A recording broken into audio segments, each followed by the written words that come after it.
Yang meninggal sudah hampir menjelang 20.000. Walaupun yang sehat kembali adalah jauh lebih banyak. Bahkan kita mendapat data ya, sebulan ini mohon maaf, di tahun 2020 ini kurang lebih hampir menjelang 100 orang kiai kita, ya kan, ulama kita, habaib kita meninggal.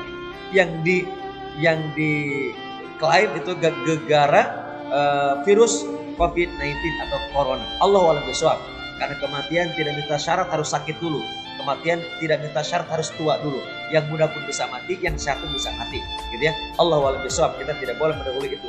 Ekstrim adalah sesuatu abnormal atau sesuatu yang berada pada sesuatu yang tidak normal. Nah, karenanya teman-teman, dalam bahasa manajemennya ekstrim itu extraordinary, di luar biasanya. Dalam bahasa hadis disebut dengan ghuraba, ya kan, aneh, asing.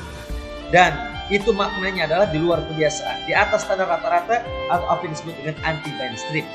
Nah, teman-teman sekalian, sikap kita adalah pertama harus men-setting mindset, ya kan? Yang kedua, repositioning to abnormal. Kata Albert Einstein adalah hanya orang gila saja yang ingin mendapatkan hasil yang berbeda tapi caranya sama, melakukan dengan cara yang berulang yang sama saja tapi maunya berbeda. Nah, teman-teman, pernikahan di pasca COVID-19 ini tidak mudah, teman-teman. Tidak mudah. Di mana ekonomi sedang lemah, gonjang-ganjing, resesi dunia, bahkan ini sedang terjadi banyak hal yang membuat kita, negara khusus Indonesia maupun luar negeri gitu ya, sulit untuk mengendalikan semuanya. Allah Maha tahu bahwa virus itu adalah bagian dari tentara Allah Subhanahu wa taala. Ingin Allah punya pesan cintanya agar kita kembali kepada Allah. Maka rubah mindset kita. Mindset perubahan. Mindset tentang pribadi kita. Mindset tentang keluarga. Mindset tentang Indonesia. Mindset tentang ke-NU-an kita. Mindset tentang bahkan sampai kepada akhlak dan keislaman kita.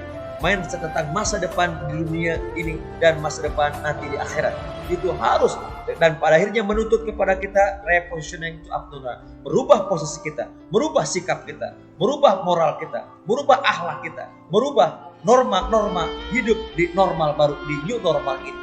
Sebut dengan new norm pada new normal ini. Kita ada suatu kebiasaan yang awalnya terbiasa cipika-cipiki, pegang ketika salaman, pegangan, bahkan cipika-cipiki zaman corona, jaga jarak, sosial, physical distancing.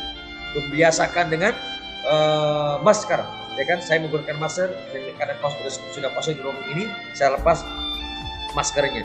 Sering mencuci tangan, sering membersihkan diri.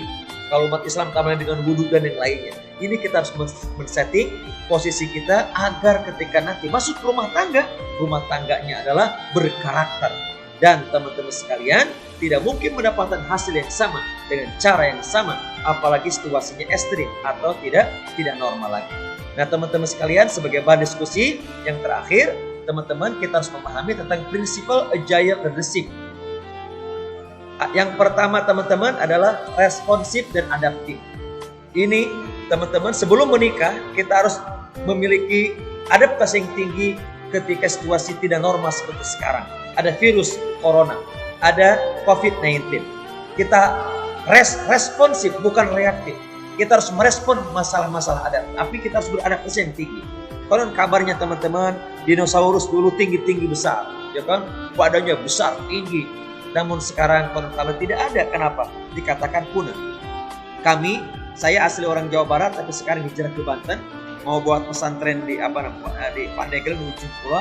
Itu di Pandeglang itu ada disebut dengan badak. Di ujung pulau apa disebut dengan badak bercula satu, ya kan? Ini sudah langka, maka dijaga. Kenapa? Kalau nggak dijaga punah dia. Kenapa? Dia tidak bisa merespon perubahan. Dia tidak bisa beradaptasi dengan perubahan. Jadi prinsip dalam agile leadership adalah sebagai pemuda calon pemimpin keluarga adalah responsif dan adaptif. Yang kedua adalah solutif dan produktif. Menjadi bagian dari solusi, bukan menjadi bagian dari masalah. If you are part of solution, it means you part of problem. Jika kita bukan bagian dari solusi, berarti kita bagian dari masalah, ya kan? Tapi bukan hanya solutif, teman-teman, produktif. Ya kan? Apa arti makna produktif?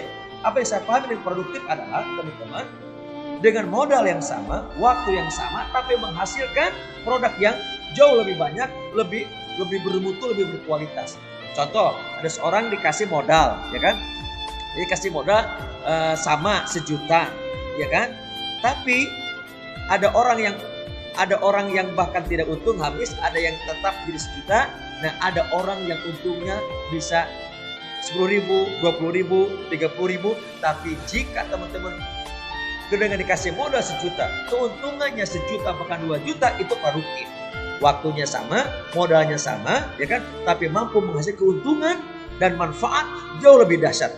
Dan mentalitas karakter pemuda Islam itu sangat dahsyat. Rasulullah Shallallahu Alaihi Wasallam telah memberi info kepada kita tentang produktivitas kerja orang Islam. Dibuktikan dengan produktif dalam Islam itu apa? Satu kesatuan waktu harus menghasilkan pahala. Dan dahsyatnya di dalam hadis Imam Bukhari, Imam Muslim, Allah Subhanahu wa taala menyampaikan pesan kepada Nabi Muhammad SAW langsung tentang bahwa Allah telah mencatat semua kebaikan, semua keburukan.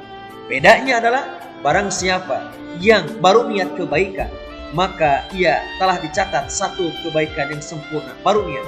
Barang siapa yang membuktikan dengan amal nyata dari niat baiknya itu, maka Allah tawarkan kepadanya 10 sampai 700 pahala. Barang siapa yang berniat keburukan, maka Allah perintahkan kepada malaikat untuk menahan diri, tidak mencatatnya sampai ia melakukan perbuatan jahat tersebut. Maka catatlah 1 kejahatan atau 1 dosa. Tapi ketika ia sudah berniat jahat lalu tidak jadi, maka Allah perintahkan kepada malaikat untuk mencatat menjadi 1 kebaikan karena ia berniat jahat tidak jadi. Masya Allah. Ini produktif. Bayangkan teman-teman, produktif dalam Islam. Rasul bersabda, selamatkanlah dirimu dari api neraka walau dengan sepotong kurma. Bayangkan, sepotong kurma mampu menyelamatkan dari api neraka. Betapa produktifnya dalam Islam. Sepotong kurma mampu menyelamatkan diri dari api neraka. Sepotong kurma. Menurut logika manusia, gak mungkin sepotong kurma mampu menyelamatkan api neraka dan masuk dalam surga, tidak mungkin. Tapi teman-teman sekalian, Rasul bersabda, selamatkan dirimu dari api neraka walau sepotong kurma. Bayangkan kalau 2 kurma, bayangkan kalau 1 kilo, 2 kilo, 4 kilo, Masya Allah. Yang ketiga adalah kreatif dan inovatif. Seorang pemimpin rumah tangga, pemuda yang akan menjadi pemimpin rumah tangga yang disebut agile leadership adalah harus kreatif dan inovatif. Mengubah masalah menjadi ide menjadi program atau menjadi produk, dan program atau produk menjadi benefit, bukan sekedar profit. Dan yang terakhir teman-teman, kolaboratif dan partisipatif. Kerja dalam tim dan merangkul semua pihak. Ini saja mungkin teman-teman.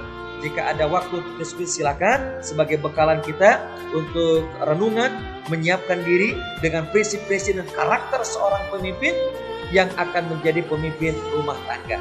Barakallahu lakum. Allah muwafiq ila aqwamit thoriq. Assalamualaikum warahmatullahi wabarakatuh.